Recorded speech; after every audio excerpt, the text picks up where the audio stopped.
Bit of a strange story I'm about to tell you, or at least it used to be, back in the 70s. Nowadays, with how digital things are, probably not so much. I was just out in my garden, minding my own business, trying to avoid doing any actual work. Then, these two black Lincolns show up, tearing up my driveway. 4 men and a woman jump out and just stomp through my cabbage patch like it was nothing. This wasn't a friendly visit.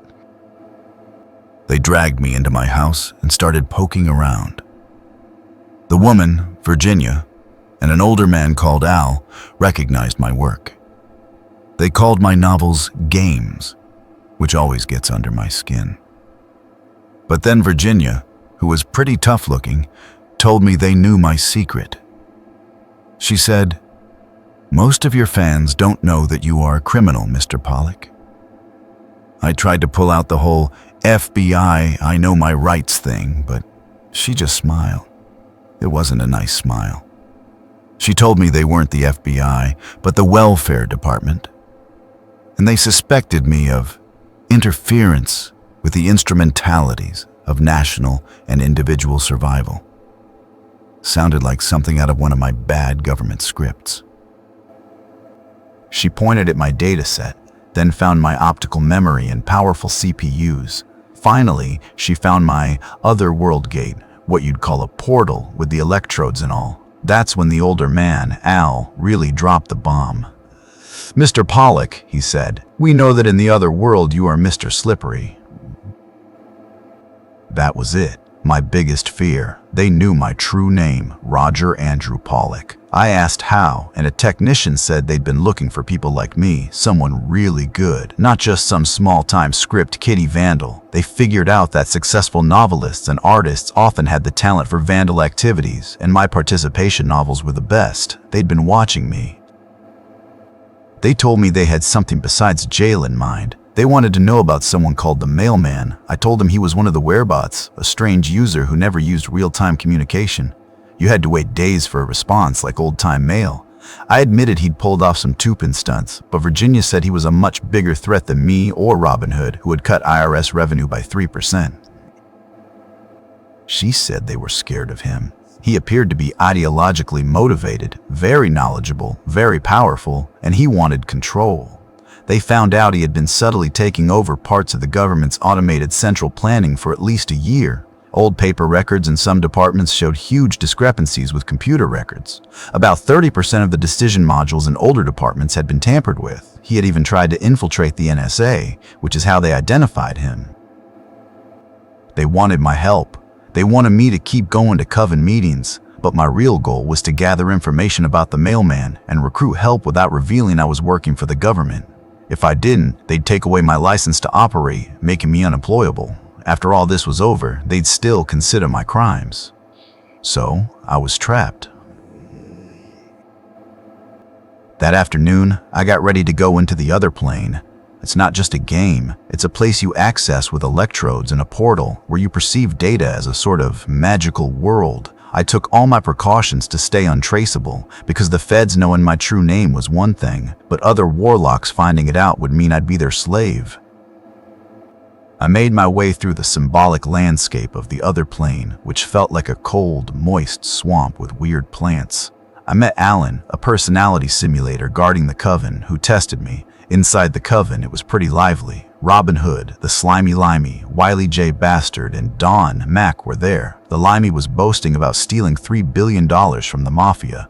Wiley and Don Mac, though, were talking about the mailman, saying he'd made Don rich and that they could have real power and real wealth by working with him. The mailman's teleprinter was sitting there, humming faintly, only communicating with long delays. Then Erythrina, the Red Witch, showed up. She was spectacular and always seemed to know more than she said. Don Mac tried to convince me and the limey to join the mailman's group, but I hesitated. Erythrina pulled me aside and we went into her private chat. She told me she was scared. She felt outgunned for the first time. She said Robin Hood was too self-centered, leaving me and the limey as her only options for help. She chose me because she thought I understood the difference between silly games and what was really important. She then revealed that Wiley J was her thrall because she knew his true name and she could see everything he was told by the mailman. She thought the real Don, Mac, was dead, replaced by a simulator, and that the mailman was trying to take us all out one by one after learning our true names. She then proposed a wild idea that the mailman, the living part of him, was at least a half hour out from Earth, probably in the asteroid belt. She even hinted it was an alien invasion. I thought it was ridiculous at first, but she had a consistent explanation for the communication delays. We decided to work together to find the mailman's communication link, which she believed was his Achilles heel. We were going to grab a lot of bandwidth and processing power, knowing it would make us easily traceable. As we were getting ready to do this, Virginia, the Fed agent, appeared to me as a bullfrog in the other plane. She was monitoring me. She said I was grounded and ordered me back to the real world immediately. I couldn't believe it. I was enthralled to a frog. Back in my bungalow, I was a wreck. I checked the world bulletin board, and there was a message from the mailman. He knew about my doggy departure, my disguise when Erythrina and I left her private halls, and warned that you and the Red One are dead now. He was that close to knowing our true names. Then Virginia called. Her voice was tense. She said they'd checked out what I told them about Venezuela and the mailman's infiltration, and it was true. They were scared, and they needed us. They offered me and Erythrina the resources we asked for, basically carte blanche in the federal data system. I went back into the other plane and met Erythrina at Mass Transmit 3, our emergency rendezvous, where she was disguised as a snow devil. I told her about my true name being known and the Fed's offer. She was sorry for me but agreed to work with them. She joked, even if it means that they have to work for us. We flew towards the Laurel terminus, where we'd access the Fed system. But then, Mass Transmit 3 exploded. A laser accident, the news said, but I knew it was the mailman showing his teeth. We got into the Fed system. In 15 seconds, we knew more about the inner workings of the Justice Department in DW than the Coven had in 15 months. We felt like kids in a candy store with enormous databases and power. We started hoarding, grabbing non-critical data processing facilities across North America, gaining thousands of times normal sensory bandwidth. It was overwhelming. My mind felt like a cathedral, and I was just an insect inside it. I could feel more than 300 million lives sweeping before my senses. Erythrina was doing the same, and we looked at each other, communicating without words. We were gods. We searched the civil databases and found the mailman's subtle manipulations, leading back into the federal bureaucracy. We realized we had to go deeper, into the military system, which was far beyond what Virginia intended. We knew the feds were watching, ready to pull the plug. We fought the NSA's secret defenses, which were like powerful warlocks, but we overpowered them. Then, a finger of God, laser aimed at my real body in California. I tried to stop it, but someone else was already there, too powerful for me. Erythrina saved me, commandeering another satellite to destroy the laser aimed at me.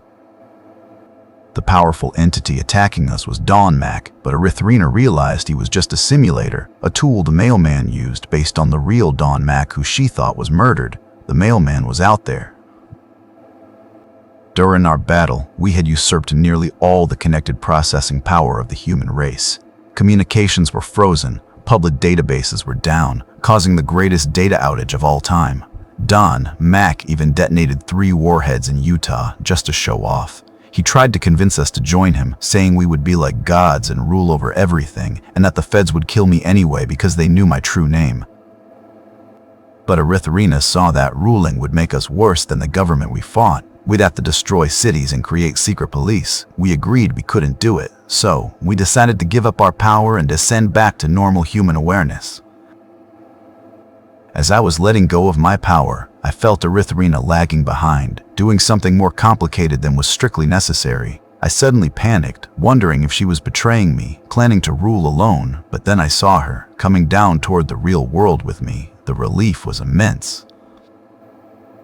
10 weeks later, I was working for Virginia, cleaning up the mailman's mess. She still had power over me, and she asked me for the true names of the other warlocks. I refused. I told her that Erythrina and I were their only experts against superhuman threats, and our restraint proved we weren't a threat. She eventually agreed to tolerate my disobedience. My new job involved visiting the covens to look for mailman-type influence, but I was strictly forbidden from meeting Erythrina in the other plane. I knew they were trying to keep us separated and control us. I went back to the Coven. It was mostly simulators now, and the old friends were gone or scared. The slimy limey told me he believed there had been a bloody major war between creatures like the mailman, Erythrina, and possibly me, and that the war wasn't over. He sensed a mailman-like presence still in the system, and he suspected it might be Erythrina. I had to make sure Virginia didn't hear that, so I tampered with the data link to Arcata, making it sound like the limey suspected Robin Hood instead. I knew I had to confront Erythrina in the real world. I planned it, even placing an order for a special package to Boston, which was a real-world thing, not something on the datanet.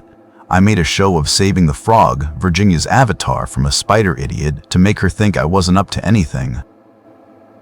I traveled to Providence, Rhode Island, where I knew Debbie Charteris lived.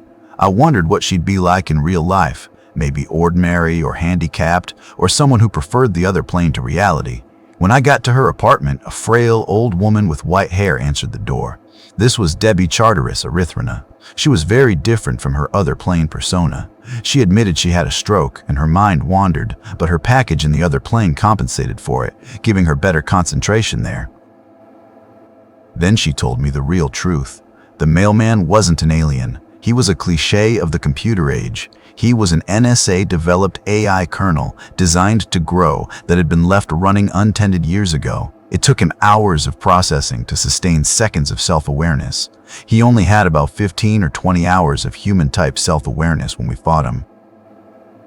And then she dropped the biggest bomb, what she did after our surrender when she lagged behind me. She had adapted the mailman's kernel to accept any input personality, and she was transferring a little more of herself into it every time she was in the system. The kernel was growing into a true Erythrina who was also truly her. When her body died, she would still be, and I could still talk to her. She would be slow like the mailman, at least until she designed faster processors. She said she was everything I and the limey were afraid of, and asked if I could still stop her. I just smiled. I realized that this was a point every race reaches, where its future rests on a few individuals. I was just glad it was Eri, not the mailman. And I thought about how, someday, with faster processors, everyone might achieve this.